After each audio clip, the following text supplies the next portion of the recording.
ఒకడు వాని మనసుకు వచ్చే ఆలోచనలన్నీ ఒక్కటి కూడా దాచుకోకుండా మొత్తం పక్కోడికి చెబితే అవన్నీ విన్నోడు వీడిని 11 సార్లు హత్య చేస్తాడు.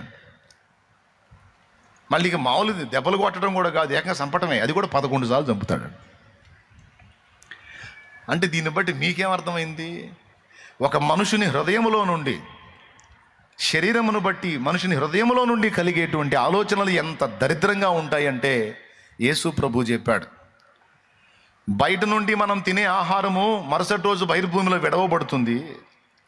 కాబట్టి బయట నుండి లోపలికి వెళ్ళేది మనుషుని అపవిత్రపరచదు. నువ్వు అది తినొద్దు ఇది తినొద్దు కాదు, ఏది తిన్నా సరే మరుసటి రోజుకి బహిర్భూమిలో విడవబడుతుంది. అది లోపలికి ఉండి అపవిత్రపరిచేది ఏమీ లేదు. కానీ మనుషుని హృదయములో నుండి వచ్చునవే మనుషుని అపవిత్రపరచును అన్నాడు. మనుషుని లోపల నుండి వచ్చేవే మనుషుని అపవిత్రునిగా చేస్తాయి అన్నాడు. అవి జారత్వములు, దురనురాగములు, దురభిమానములు, దురభిప్రాయములు, ద్వేషములు, అసూయలు, కక్షలు, చాలా విషయాలు చెప్తాడు ఆయన. వ్యభిచారములు, వేశ్యాగమనములు, ఇవన్నీ లోపల నుండి వస్తాయి. నరహత్యలు, క్రోధములు, ఇవన్నీ కూడా లోపల నుంచి వస్తాయి.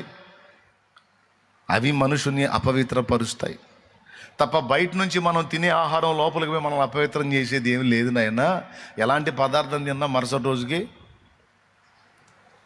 క్లీన్ అయిపోయింది. కానీ లోపల నుంచి ఉత్పత్తి అవుతున్న చూడు దరిద్రాలు, ఇవి మనుషుని ఆమూలాగ్రం అపవిత్రుని చేస్తాయి అనేది యేసయ్యే చెప్పిన విషయం.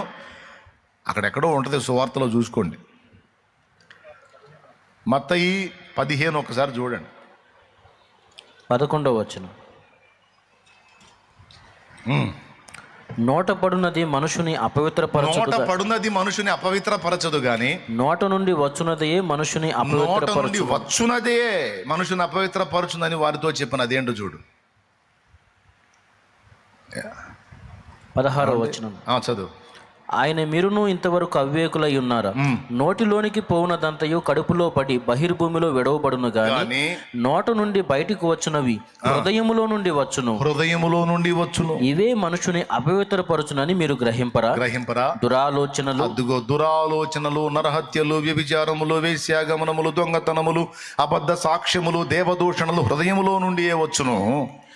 ఇవే మనుషుని అపవిత్రపరచును గాని చేతులు కడుక్కొనక భోజనము చేయటం మనుషుని అపవిత్రపరుస్తుందని చెప్పాను. అది అపవిత్రతకు కేంద్ర స్థానం ఎక్కడుంది? మన లోపలే ఉంది. హృదయము వ్యాధితో నిండిన కపట కేంద్రము, దానిని గ్రహించుట ఎవరి సాధ్యము?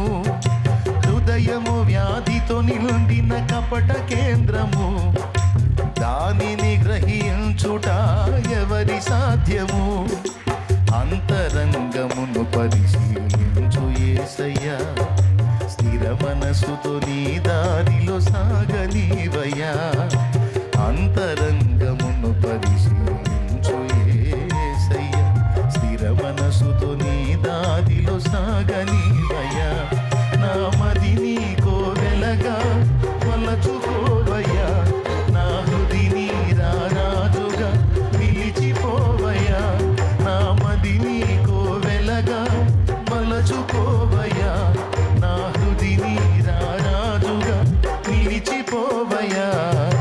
మనసున్న మంచి దేవా,